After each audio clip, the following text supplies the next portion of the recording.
dinala ko sa Pilipinas, Chinese. You are going to undergo a surgery and chemotherapy. And natapos ko siya. Pero pinauwi ako na ito ang hita ko, hindi ako makatayo. Pero sabi ng doktor, nagawa na nating lahat. Mamamatay na po ang anak niyo for 5 months. Oh. Ngayon, ito nangyari sa akin. Nung 5 months, umiyak ang nanay ko gabi-gabi. Alam ko, gusto ko lang i-share sa inyo, ng FCI, hindi po yan yung kinanap. Tinawag ko kayo dito. Yun. Kasi, even me, hindi ko po na-realize na I'm going to walk this kind of life. No, yung magiging networker ako. Never in my life na ito ang pinangarap ko. Late na. Ma'am, sir, nandito kayo. Bakit? Mag-New Year rin. You're going to spread life and opportunity to everyone. Bakit mo nilalaro? Bakit nagmumukha mo pera ka? Sir, ito lang ang sa akin, letter T. H pag-Ingles. Puso, ka-Ingles, heart. Lagi mong tatandaan na ang FCI, si Pres, nung nakausap ko siya, well actually may sakit ako, ang dami natulungan ng food supplement. All food supplements are very good. And then nakasakit ako, nabuhay pa ako, yung doktor na nagsabi ng 5 months siya ang namatay. Oh. Wow. What I'm trying to say, when God gives you life, because there is a what? May gagawin ka pa. Yes. Maybe, hindi ko po ang isang company, etong mga leader ko na to, hindi ko sila kilala. Nakilala ko sila dahil sa pag-share ko ng may puso. Kasi nabuhay ako. Tandaan nyo ha, ang katawan natin ay templo ng Diyos. Yes. Huwag nyo kakayaang masira. Kasi yung yaman at sikat mo, ang posisyon mo, walang kwenta yan kung nakahiga ka. Di ba kayo? Nanay ka, dami mong pinagkaran, may sakit ka. Kaya nga dito, ma'am sir, laliman pa natin. May first class eh. When nakilala ko po ng company ko na nagbago ng buhay ko. Pero ito patay na ako, nabuhay pa ako. And then, I took a nursing course. Naging nursing service po ako ng Quezon Institute for 9 years. Malakpakan nyo naman. Cancer, nursing. And then Quezon Institute is a hospital na nag-cater ng pulmonary diseases like tuberculosis, COPD, cancer, may tubig, rheuma, arthritis, different kind of diseases. From mild to chronic, sakit pa lang na TB, ambulatory function, isolated streptomycin, meron ka diabetic, may high blood ka pa, tingin piston ka pa, may infection ka pa. Ano na kinamatay mo? Durok ng kidney. Oh. Ma'am, dito ko na-realize, gumaling ako sa cancer because of food supplement, pero ang tanong ko, bakit hindi sinasabi ang totoo sa mga tao? Doon din na-realize sa utak ko na may dalawa pala ng klase ng pamamaraan to help your body in a synthetic way and in a natural way. Ngayon, kung ikaw ngayon ay nagsasuffer ng sakit, ikaw po pala ang mayroong responsibility sa katawan mo. Kasi ang focus natin ngayon is na si synthetic procedure. Nursing service, medical doctors, sakit sa puso, cardiologist, pulmonologist sa baga, nephrologist sa kidney, marami pang mga doktor. 4 ang sakit mo, 4 ang doktor mo. Kumusta ang internal organs mo? Ma'am said, I am the head executive intensive product trainer ng isang malaking kumpanya, yung pinanggalingan namin 4. Palakpakan nyo naman yan.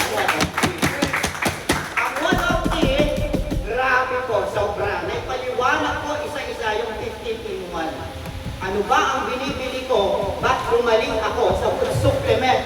Come to think tayo mga leaders na lahat ng sinabi nyo, ang ganda ng program, ang ganda ng products, proven yan. Wala na tayong pagtatalunan. Eto lang to, no?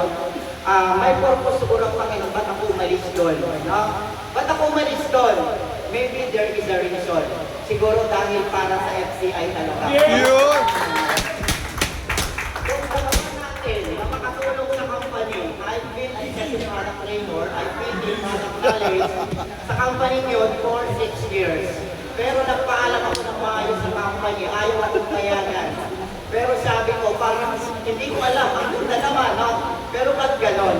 Pero nung nakita ko po, itong company na to, ano po, hindi ko kilala yung upline ko.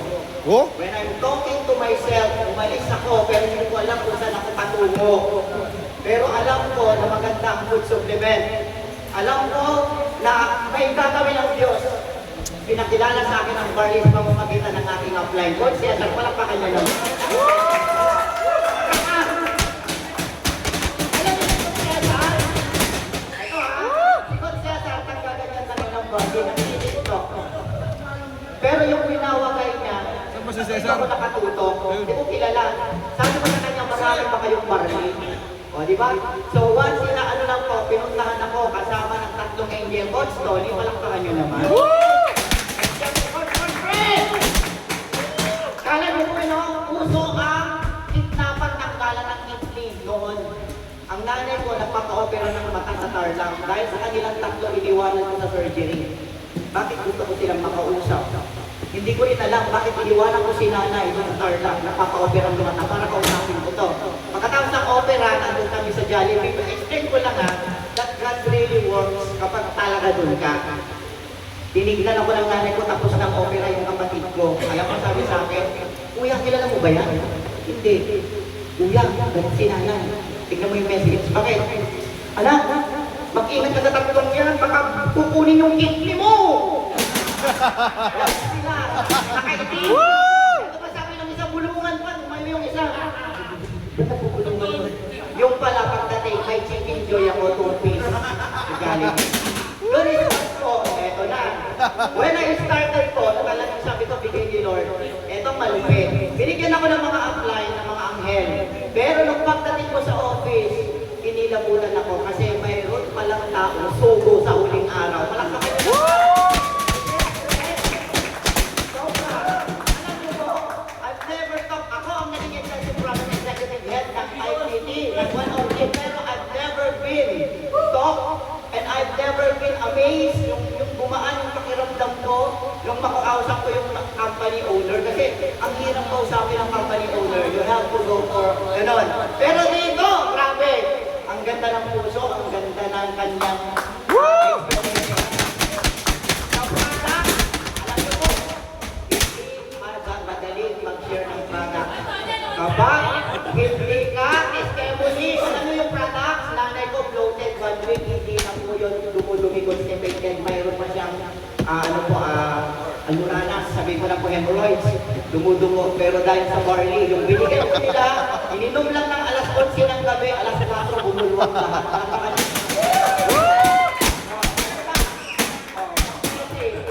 Kasi is a one of the user billionaires lang. Hindi mo matatanggal yan sa opti.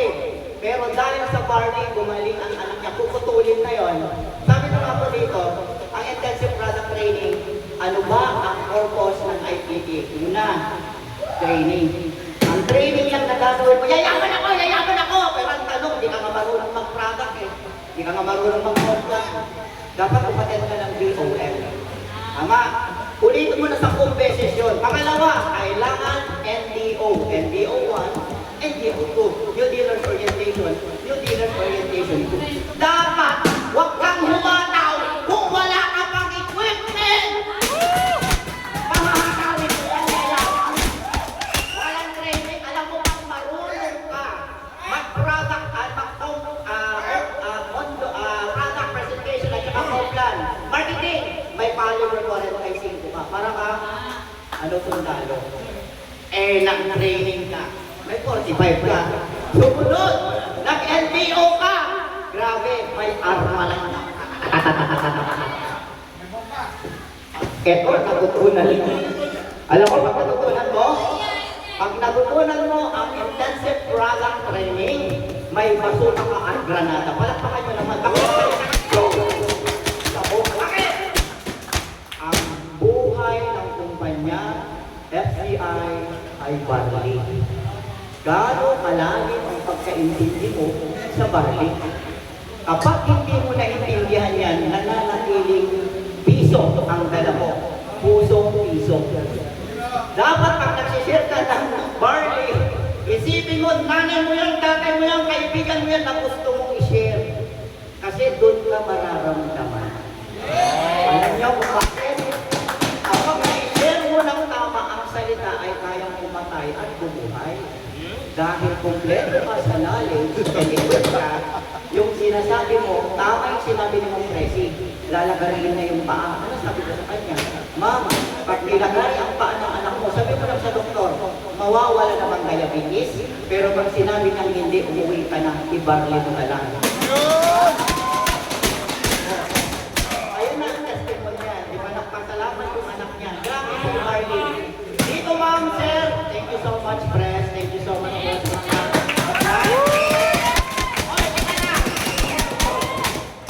Diba?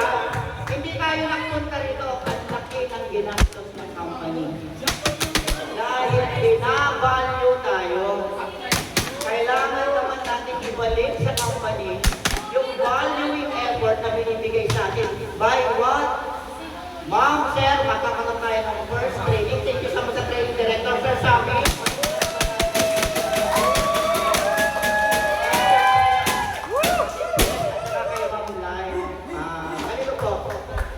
Intensive product training, my first training in our company. Siguro makikita na ang ano yun. Yung una kong company na nag-IPT na ako dito. Yun! So, ano ba ang IPT? Ma'am, ang IPT, teaser lang to, intensive product training. Intensive malalim, hihimayin natin. Okay? Pag sinabi ko na ang barley nakatulong sa cancer ko, bakit? Paano? Oh, dapat masagot mo. Ang barley nakatulong sa diabetes ko. Ano ang diabetes? Bakit? Paano? Diba? Kasi, hindi mo lang masabi yan talaga sa rheuma arthritis. Ano ang rheuma? Ba't kami arthritis? Walakpakan nyo naman, yan ang arthritis. Diba? As a medical source, dito po ha, kahit doktor takot sa'yo. Kasi, alam mo, ang synthetic at natural. Synthetic. Isa na lang, synthetic. Ano yung sabi na synthetic? Sino bang sabi ko? Sir Sherwin!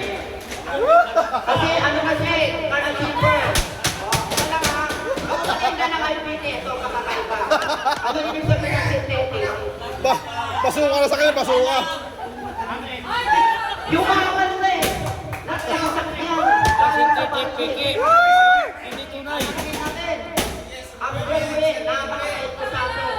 Ito, Kenika. Ano ang ibig sabihin ng synthetic? No. Anong kadugtong ng synthetic? Drugs eh. Synthetic drugs eh. Tingnan nyo yung nagtapos ng, ng IPT natin. Tingnan nyo lang ha, tingnan nyo. Wala namang yung organic drugs eh. synthetic? Hindi puro. Sa Tagalog, peke. Peke. Hindi totoo. Ugali niya, synthetic, ugali ko po, natural. Anong gusto mong kaibigan? Synthetic o natural? O, tama. Pag may sakit ka, anong gusto mong gamot? Synthetic, natural.